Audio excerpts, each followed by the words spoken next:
Hola, buenos días.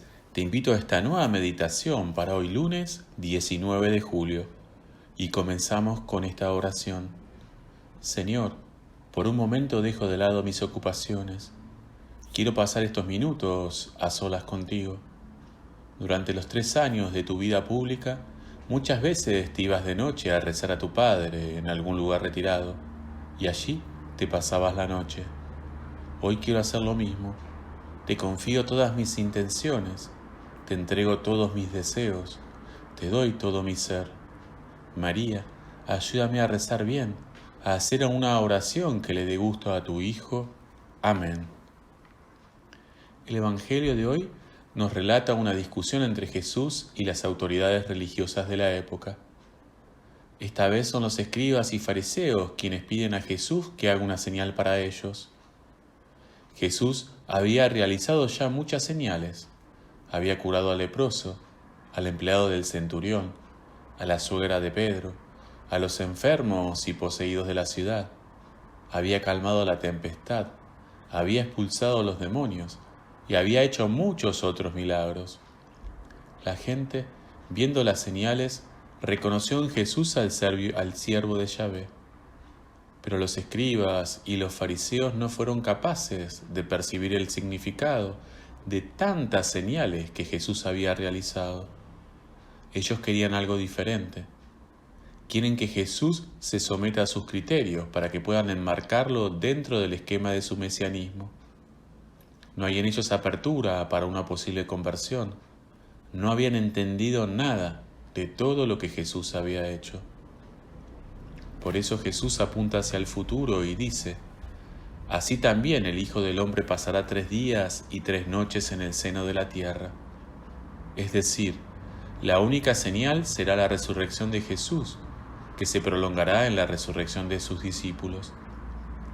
Esta es la señal que en el futuro se dará a los doctores y a los fariseos.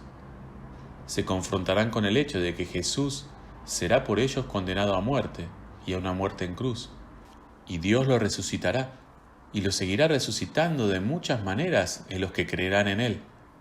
Por lo tanto, lo que convierte es el testimonio, no los milagros. Es conocido que Jesús ha tenido muchas veces altercado entre los escribas y fariseos, que siempre ponen en duda los signos, los prodigios, las palabras de Jesús, los milagros.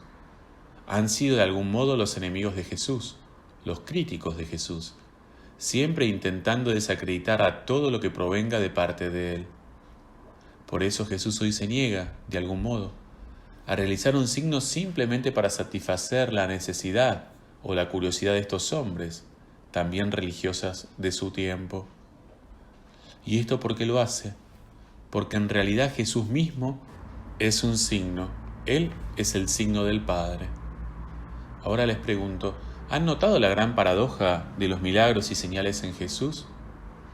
Por un lado, el Evangelio está plagado de prodigios. Los ciegos recobran la vista, los cojos andan, los leprosos quedan limpios, los sordos oyen, los muertos resucitan, las redes se llenan de peces, los canastos de pan, las vasijas de vino, etcétera, etcétera. Pero por otro lado, y está aquí la paradoja, Jesús elude los milagros cada vez que puede.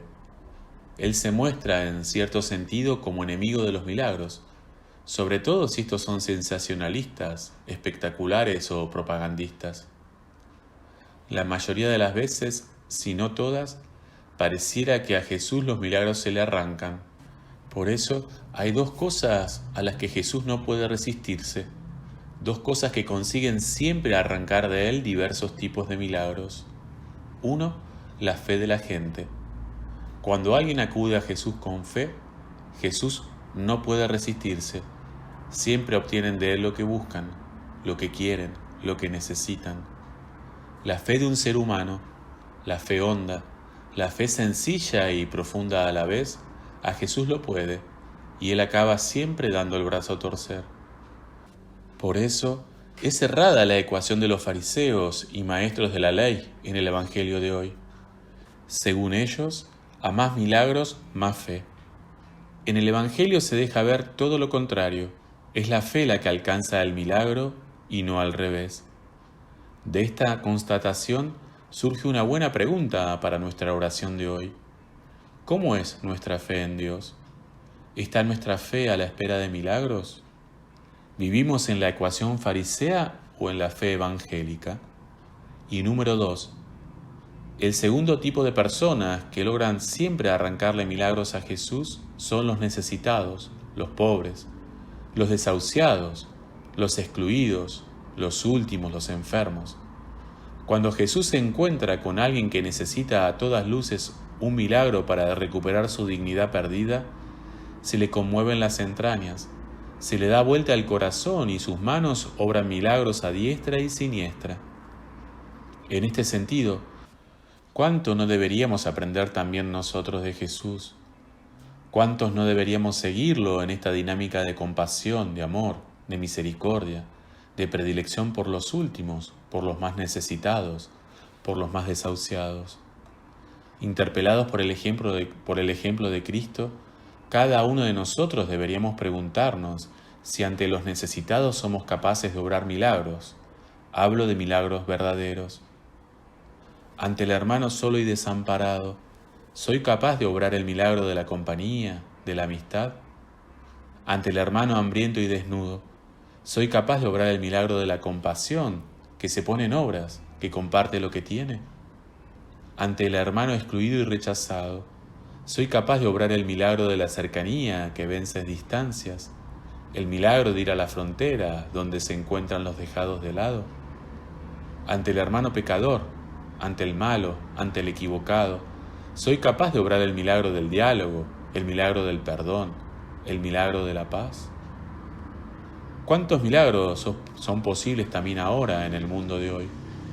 ¿Cuántas señales evangélicas podemos y debemos dar nosotros, cristianos del siglo XXI, a tantos hermanos nuestros que con justicia o sin ella siguen esperando una razón para creer, para confiar, para apostar por el Evangelio?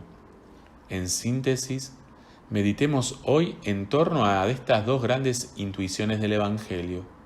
Primero, que es la fe la que suscita milagros y no al revés.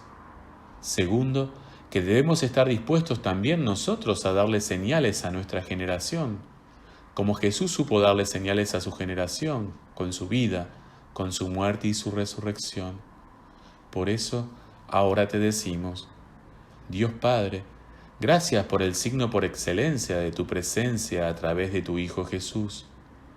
Ayúdanos a descubrirte siempre presente en cada persona necesitada y estar siempre dispuestos a ofrecer por ellos tiempo, cualidades, salud, hasta la donación total de nuestra vida. Que así sea. Oración final. Amado Jesús, te doy gracias por todos los milagros que has hecho en mi vida. Perdón, porque muchas veces no lo reconozco y reniego y no valoro lo que haces por mí. Te pido, Señor, que me ayudes siempre a buscarte, especialmente en el servicio a los demás. Amén. Y finalizamos este día con una canción. Señor, soy todo tuyo. Tú me has dado todo lo que tengo y todo lo que soy, el don de la vida, de la gracia bautismal y de mi vocación particular. Hazme entender tu misericordia, que tu amor sea el único signo que necesite para creer en ti. Hasta mañana.